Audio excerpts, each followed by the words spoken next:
തീർച്ചയായിട്ടും 3 കാര്യങ്ങളെ സംബന്ധിച്ചിട്ടുള്ള കൃത്യമായ അവബോധം പാഠ്യപദ്ധതിയിൽ വരണം.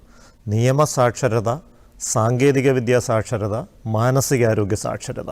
ഈ 3 കാര്യങ്ങളും കൃത്യമായി പാഠ്യപദ്ധതിയിൽ വരേണ്ടത് അത്യാവശ്യമാണ്. കാരണം നമ്മളിപ്പോൾ നോക്കിക്കഴിഞ്ഞാൽ കുട്ടികളുടെ ഇടയിൽ നമ്മൾ ഇതിൽ ചർച്ച ചെയ്യാതെ പോയ എന്നാൽ ഇതുമായിട്ട് ചേർത്ത് വയ്ക്കേണ്ട ഒരു പ്രധാന സംഗതിയാണ് ഈ ലഹരി വസ്തുക്കളുടെ ഉപയോഗവും അതുമായി ബന്ധപ്പെട്ടിട്ട് ഈ പെരുമാറ്റ പ്രശ്നങ്ങൾ ഉണ്ടാകുന്ന വ്യത്യാസങ്ങൾ. ഇപ്പോൾ അടുത്ത ദിവസങ്ങളിൽ തന്നെ അത്തരത്തിലുള്ളൊരു സംഭവം ചർച്ച ചെയ്യുന്ന ഒരു സാഹചര്യം ഉണ്ടായതാനും.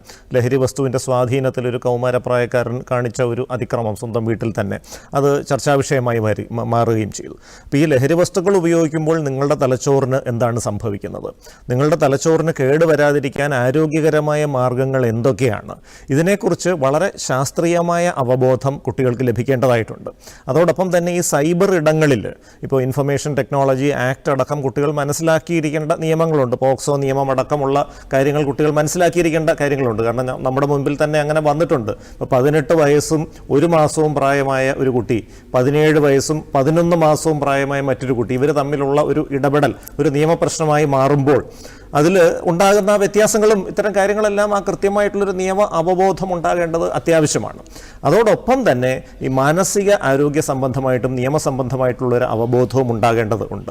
ഇതോടൊപ്പം നമ്മൾ ഈ അധ്യാപകരുടെ ആ വ്യാകുലതകളും നമ്മൾ ശ്രദ്ധിക്കേണ്ടതായിട്ടുണ്ട്. കാരണം ഏറ്റവും കൂടുതൽ ഈ വിദ്യാർത്ഥികളുമായിട്ട് ഇടപെടുകയും അവരുടെ സ്വഭാവ വ്യക്തിത്വ രൂപീകരണത്തിൽ ഏറ്റവും ഗണ്യമായ സംഭാവനകൾ നൽകുകയും ചെയ്യുന്നത് അധ്യാപകർ തന്നെയാണ്. അപ്പോൾ അവരുടെ വ്യാകുലതകൾ മനസ്സിലാക്കി അവർക്ക് പ്രശ്നമുണ്ടാവാത്ത രീതിയിലുള്ള ഒരു സംവിധാനം തന്നെ മുന്നോട്ട് പോകേണ്ടതായിട്ടുണ്ട്.